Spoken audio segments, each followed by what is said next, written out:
Your body knows something is wrong. Your throat aches. Your limbs feel heavy. You can't eat. You can't move. The world shrinks to the size of whatever surface you're lying on.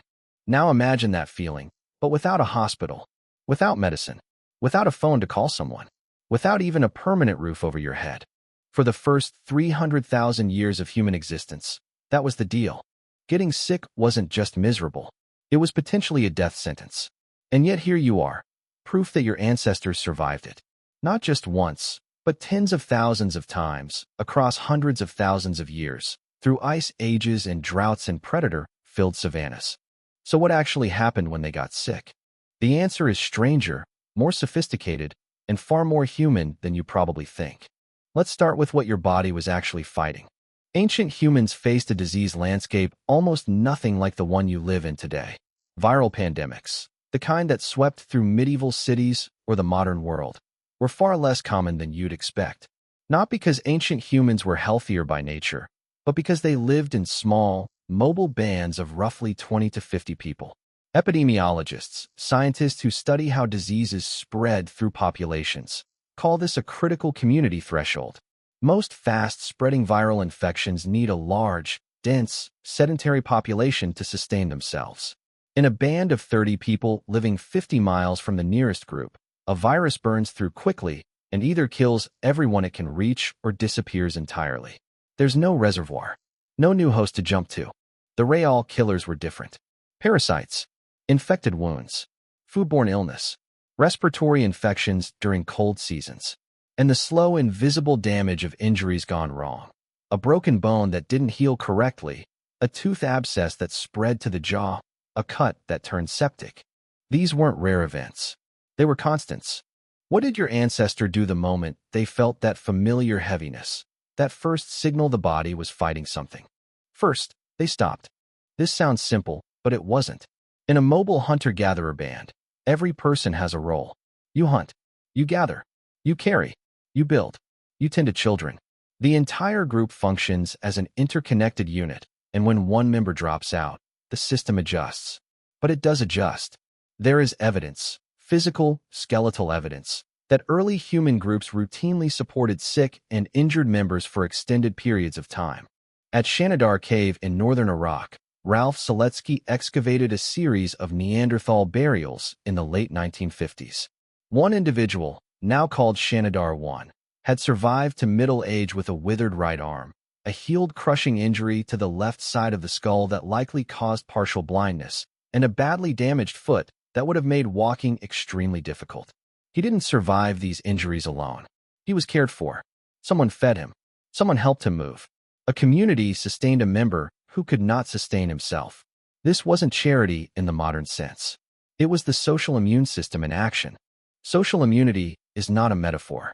Anthropologists use this term to describe the way group behavior directly protects individual members from disease and death. Your immune system fights pathogens inside your body. Your social group was a second immune system fighting threats outside it. Polly Wiesner, an anthropologist at the University of Utah, spent decades studying the Jew-Hoansi people of the Kalahari, one of the few surviving hunter-gatherer groups whose way of life offers a window into the deep past. Wiesner documented something remarkable about what happens when someone in the group becomes seriously ill. The response is immediate and total. Others take on the sick person's tasks. The band's movement patterns shift. The group stays near water, stays in shade, slows down. The sick person is never left alone. This wasn't altruism in any soft or sentimental sense. It was survival logic. In a small band, losing a single experienced adult, a hunter who knows the migration routes, a grandmother who knows which plants are poisonous, a midwife who knows how to turn a difficult birth, can cascade into catastrophic loss. Keeping that person alive wasn't kindness. It was investment. But the social response was only part of what happened. Your ancestors also reached for the world around them. They had medicine. Not the same medicine you have, but medicine. In 2012, a team led by Karen Hardy at the Catalan Institution for Research and Advanced Studies analyzed calcified plaque, hardened ancient dental tartar, from the teeth of Neanderthals found at El Sidrón Cave in Spain. What they found inside was extraordinary. Yarrow, groundsel, poplar bark, All three are plants with documented anti-inflammatory and analgesic, meaning pain-reducing, properties. Yarrow has been used as a wound treatment across dozens of cultures worldwide. Poplar bark contains salicin, a compound chemically related to aspirin. These plants don't taste good. They are bitter, fibrous, and nutritionally worthless. The Neanderthals weren't eating them by accident. They were choosing them for a reason. This is not an isolated finding. Across dozens of archaeological sites on multiple continents, researchers have found evidence of deliberate plant use that maps onto medicinal properties, not just for food, not just for fire, but for healing. Your ancestors knew things. Accumulated, tested, passed down knowledge about what worked and what didn't. Not in any written form. In memory. In story. In the careful watching of an elder by a child. So let's reconstruct a scene. It's roughly 50,000 years ago.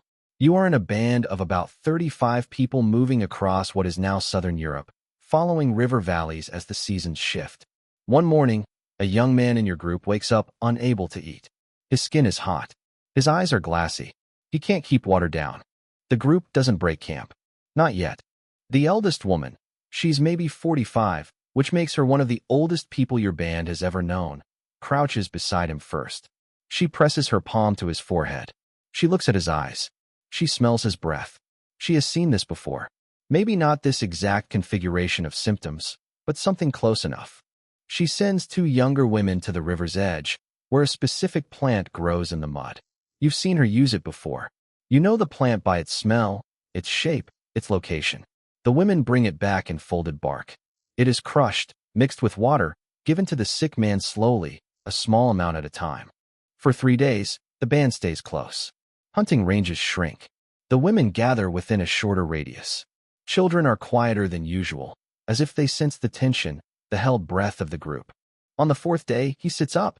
This is not a story of miraculous recovery. Sometimes they didn't recover. Skeletal records from sites across Europe, Africa, and Asia show evidence of death from infection, from parasitic damage to organs, from injury complications.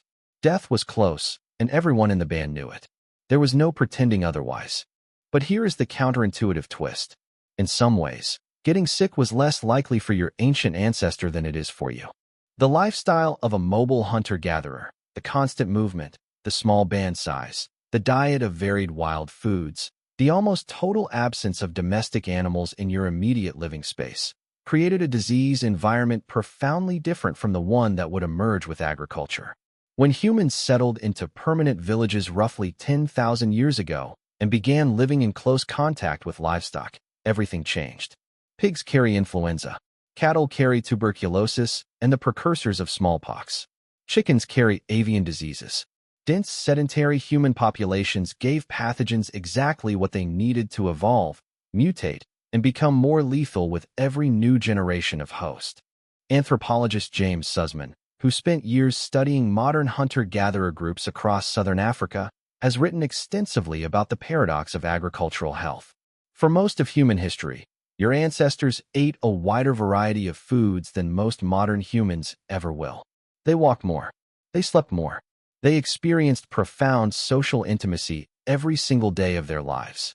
Dental records from early agricultural populations show a dramatic increase in cavities, bone infections, and nutritional deficiency diseases almost immediately after the switch to grain-based farming. Your ancient ancestor, eating lean wild game and 50 or 60 different plant varieties in a single season, was in many ways better nourished than the average farmer who followed. This doesn't mean ancient life was easy. The pain was real. The losses were devastating. The absence of antibiotics meant that what you treat today in 10 days with a prescription could kill a healthy adult in under a week. But it does mean something important about how your body was built.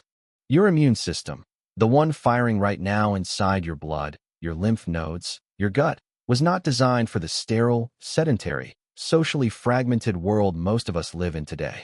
It was designed for movement, for varied microbial exposure, for the particular warmth of being physically close to people you trust.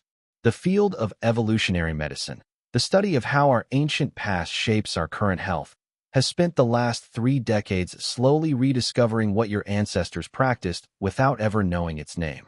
Sick days, community, rest, Bitter plants pulled from muddy riverbanks. The total, unhesitating care of the people around you.